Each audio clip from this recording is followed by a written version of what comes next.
Hello, how y'all doing? I want to talk to you all today about derelict mothers. Now, derelict mothers make me a little angry. This is one of my pet peeves. Derelict mothers just irritate me a little bit because I think that being a mother is one of the highest callings in life. I mean, our first calling is to worship God, but being a mother, I think, is one of the highest callings because you just bring the life into the world. This is what your existence is for. But so when I hear about these mothers who do these bad things to children, it really bothers me. But you're going to see or hear about derelict mothers all over the world. Black, white, American culture. Indian, I've heard about it. I saw a video of an Indian woman just throwing her baby in the trash or in the lake or something. And they got the baby out and put in the hospital and so on. I've heard about African women throwing their baby in the well. A Syrian, I recently watched a video where a Syrian mother, I guess she became a refugee, so she got married again, so she abandoned her 2 children who were school age. So another woman's taking care of her school children. In other words, her husband is gone. Her original husband is gone. In order for her to marry this other man, she had to get rid of her children. So she gave her children to somebody else. Iraq women, they abandon their babies because they don't want to take care because they're refugees and so on and so forth. Vietnamese women, who I think are one of the worst mothers in the world, I've heard of them selling their daughter's virginity for $1,500, so they can start their business. And then their daughters go on to become prostitutes. I think Vietnamese are one of the worst mothers in the world.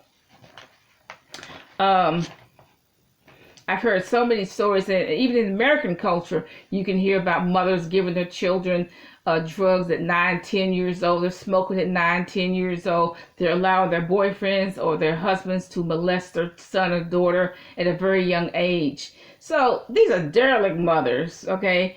So even in American culture, you have no problem. All you gotta do is just talk to ABC girl or ABC boy or ABC man, and they will tell you how bad their childhood was.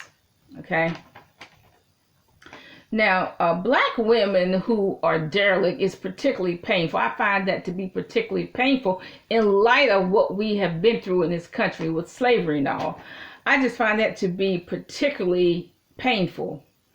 Now, when they do have good mothers, if you just look at African women, they teach their daughters how to, clean the house, how to comb hair, and how to cook.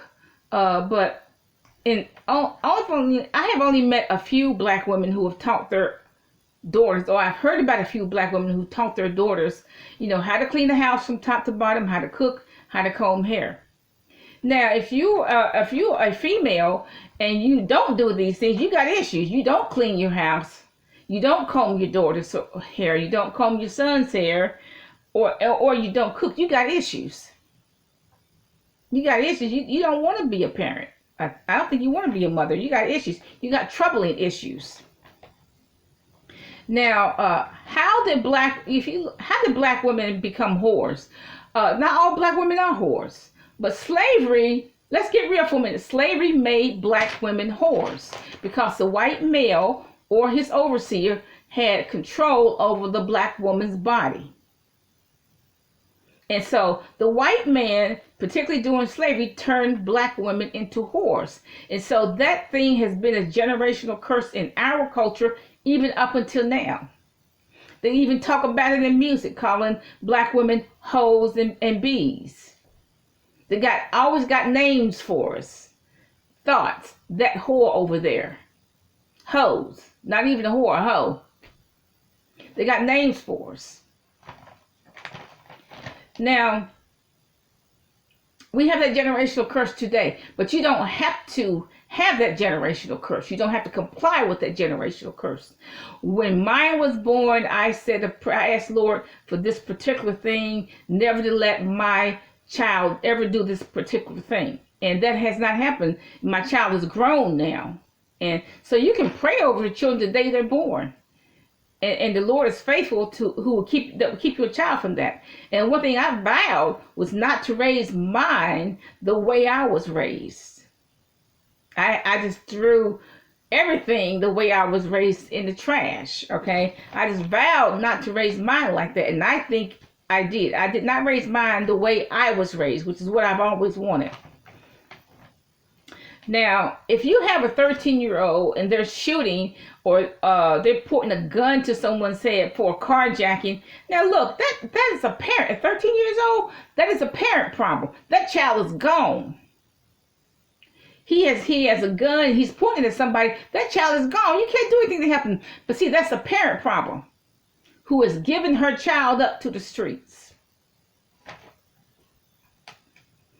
Oh, how about this? A 13-year-old who shoots a grown man because he was trying to do this and trying to do that, shoots a grown man. Or a 13, 14-year-old who shoots a grown man through a drug deal. See, that's a parent problem. What is your 13-year-old child doing on the street? What's your 14, 15-year-old child doing on the street? Hanging with the big boys trying to have a drug deal. Now, this one stupid woman, she actually got on TV and said, my son bought this house. In other words, through his drug dealing that he's been doing probably since he was 15 years old, enabled her to have a house in the suburbs. Now, I don't know why see, black women get stupid. We just tell things to the media that we shouldn't. She's saying that all the drugs that her son sold enabled her to get that house in the suburb. And when he was killed, he was driving a very nice car, and she got a nice car. But he bought it all because he was selling drugs with her permission. But see, when he turned 17, it cost him his life. But see, I don't know, that's a black man, that's a stupid black man that would tell that right on television. So she encouraged him evidently to sell drugs, but now he's dead, shot dead, gone to hell, bye. When you have a 10-year-old, 13, 14-year-old that are hit, or even another age, that are hitmen for gangs, that child is gone. And the parent has given that child up to the street. The parent has given that child up to the street. And see, that's really a derelict parent. And, that parent has given that child up to the street. And like I said, I just heard the other day about a 13-year-old who pointed a gun at someone to carjack them and can't even drive. See, that's a parent. See, first of all, he has no business with a gun at that age, and he's on the street. See, that's a parent problem.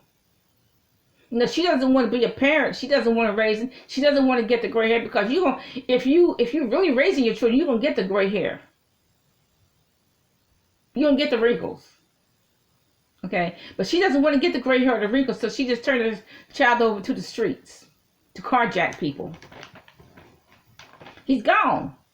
13-year-old with a gun is gone. It's no redemption. I don't think you can do nothing with a child like that. He's just going to, if he gets in juvenile, he's going to go through juvenile. When he gets out, he's going to kill again. Because he is, once she has turned him over to the street at such a young age, he only acts on impulse control. He's only using 1/8 of his brain. He's not even using a half of a cup of brain power. He's only using about 1/8 of a cup. Okay, so when he gets out, he's still acting on impulse. He's a follower. Because these same super black men raise their sons to be followers, raise their son to not think independently. Black men have that problem as it is. They're followers. They're not leaders. They're followers. If so-and-so does it, I'm going to do it. If so-and-so tells me to do it, I'm going to do it. They're followers. They don't have any independent thought. So these young people, they're stupid. They don't have any independent thought. They're followers to the nth degree. So when they get out of juvenile, they're still going to be followers. Now look, you take like when the mother's at home looking at TV, the BET, and her son is out there running the street, and then he's shot dead by the police. That's the parent problem. It's not necessarily police problems because he's just doing his job. That's a parent problem. Because the police thought he had a gun, which he probably did have a gun or a play gun. Either way, he's dead. But, we don't have to be derelict parents. We don't have to. But a lot of you women are choosing to be derelict parents. And y'all derelict. You just are.